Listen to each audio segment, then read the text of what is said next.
در محضر دوستان عزیز هستیم با یکی از غزلهای رندانه حضرت حافظ که با فرازی بی‌نظیر شروع میشه که در نظر بازی ما بی خبران حیرانند، من چنینم که نمودم دگر ایشان دانند.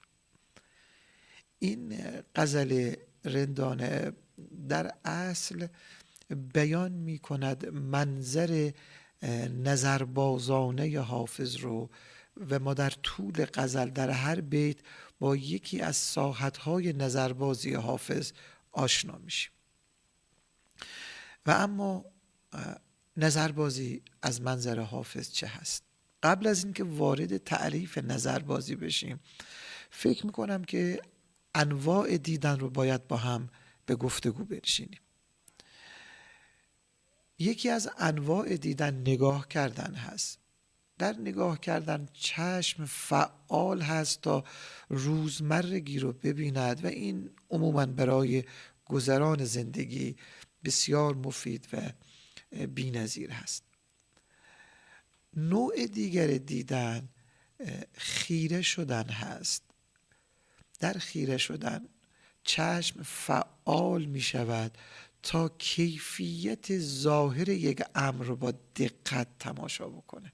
نوع دیگر دیدن تماشا کردن هست. تماشا از مشی میاد، راه رفتن. در این نوع از دیدن انسان در حال سیر و گذر به دیدن مشغول میشه و در این دیدار توأم با سیر و گذر و تماشا انسان عبرت میگیرد و جهان دیده میشه. و جهان دیدگی نوع عمیق و قابل استنادی در انواع دیدن ها هست و حافظ هم گاهی از این تماشا کردن یاد میکنه. نوع دیگر دیدن چشم چرانی هست. چریدن و نشخوار چشم با نیت هوا و هوس که این نوع دیدن قدرت نفس را تقویت میکنه و معمولا در چراندن چشم معنایی در ذهن شکل نمیگیره. یک نوع دیگر دیدن ندیدن هست.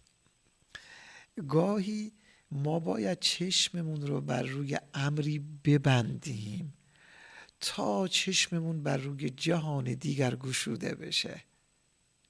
به واقع ندیدن یک امر خفیف ما را به تماشای یک امر عالی میرساند و ندیدن رو میتوانیم از انواع دیدن به حساب بیاریم. و اما نوع دیگر دیدن که منظور نظر این غزل هست نظر انداختن است، نظر بازی هست. در نظر انداختن و نظر بازی از منظر کنهندیشی و کشف قابلیت های باطنی یک امر ما نگاه میکنیم. ما از پوسته های بیرونی یک امر عبور میکنیم و به دقت به باطن امر نگاه میکنیم، به عاقبت امر نگاه میکنیم، به پیشینه امر نگاه میکنیم و از مجموع پیشینه و حال و آینده امر ما متوجه میشیم که آیا با یک امر متعالی مواجه هستیم یا با یک امر سخیف. انسانی که نظرباز هست میتوان گفت که انسان صاحب بصیرت هست. و جناب حافظ در میان انواع این دیدن ها که خدمت شما عرض کردم نظربازی را انتخاب می کند و به نظربازی ارادت عمیق دارد.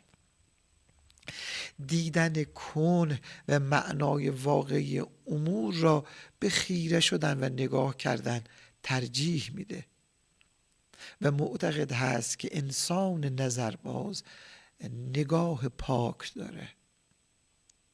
نظر پاک تواند رخ جانان دیدن، که در آیینه نظر جز به صفا نتوان کرد. انسان نظر باز حاصل بصر داره، بصیرت داره. کسی که حسن و خط دوست در نظر دارد، محقق است که او حاصل بصر دارد. از راه نظر هست که مرغ دل ما هواگیر معشوق میشه. از راه نظر مرغ دلم گشت هواگیر، ای دیده نگه کن که به دام که در افتاد. غزالی می‌فرماید که اگر کسی از زیبایی آن گونه لذت ببرد که از نظر در سبزه و آب روان لذت میبرد، نشانه آن است که شهوت در وی فروکش کرده است. و نظربازی حافظ که در امر زیبا نگاه میکنه، در امر مطلوب نگاه میکنه، امری که بعضا از منظر زاهدان گناه شمرده میشه، این نظربازی حافظ تعریفش با این تعریفی که جناب غزالی میفرماید بسیار نزدیک هست. در جمال خوب حیران ماندن نظر باز، به واقع لذتش شبیه همان است که غزالی گفت از نظر در سبزه و آب روان حاصل میشه. اما این جنس از دیدن، همون جور که در این بیت جناب حافظ میفرماید بیخبران از آن درکی ندارن. بیخبران حیرت میکنن که حافظ قرآن خوان چگونه میشود که در جمال زیبا متحیر میشه و به گناه آلوده نمیشه. مگر میشود؟ به واقع این جماعت بیخبران کسانی هستند که خودشون از انواع دیدن به نگاه کردن و خیره شدن و چشم چرانی بسنده کردن، طبق همان تعریفی که در لحظات قبل خدمت دوستان عرض کردم. بدون شک این طایفه نمیتواند شناختی از نظربازی داشته باشد. جناب حافظ میفرماید ما در پیاله عکس رخ یار دیده ایم، ای بی خبر ز لذت شرب مدام ما.